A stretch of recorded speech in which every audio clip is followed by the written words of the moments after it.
Welcome to Frank Bruno Law. I am Frank Bruno. How do I define myself? I am an elder law attorney.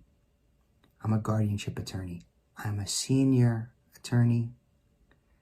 I handle probate, guardianship, elder law, estate planning, right?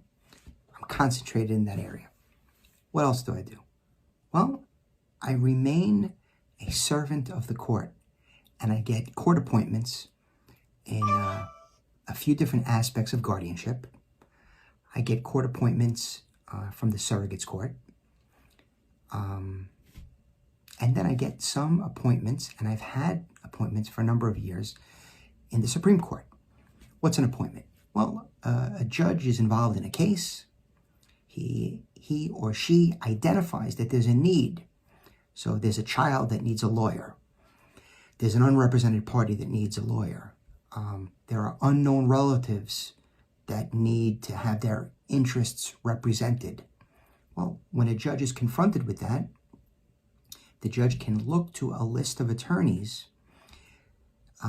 based on experience, submission of a resume, and I want to say intake form, but there's a Part 36 list. If you Google this, Part 36 in New York City, you would see that there's a form to fill out. So I would put in when I was admitted to the bar, college, law school, classes that I've taken, what experience or expertise I may have in a given field. So that's really how you wind up being on that list, right? It's by legal skill, acumen, interest, right? If an attorney has no interest in representing children, they wouldn't put themselves on that list. If they have no interest in representing unknown people, they wouldn't put themselves on the list, right? So interest is a big part of it. And then if you have the interest in the field, you should, and I have, gone out and taken classes and mentored under other attorneys. You know, years ago, I'm a lawyer, 24 years now. I think my anniversary of opening my office just happened. I opened in 1997. I graduated law school in 95, and I opened up my practice in 97. So I kind of forgot what I was going to say today. I got sidetracked on how do I identify myself. I identify myself as an attorney that solves problems, an attorney that serves the court.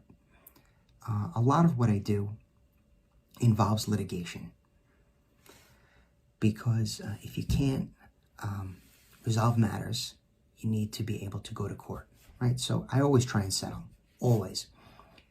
And that's, well, there's a few different cases, right? So if I'm doing an estate planning case, I use my experience, what I've learned from the courtroom, what I've learned from will contests, what I've learned from families fighting, and I think ahead, and I include in any of my written documents solutions, methods to avoid conflict. Right, so I have this little slogan that I oftentimes use. There's either consent or conflict. Right, so you have consent, people can agree, settle, resolve, reach a stipulated agreement, negotiate. That's consent.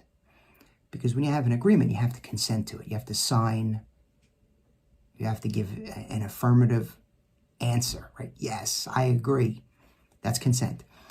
If there is no consent, there's conflict. And conflict follows a number of different paths.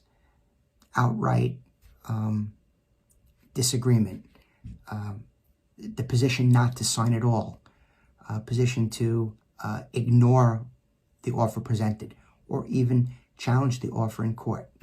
So consent or conflict. I think that's what I'm going to call today's video. Without consent, there must be conflict. With consent, there is no conflict. Well, thank you. If you would like to reach a consent, reach out to frankbrunolaw.com.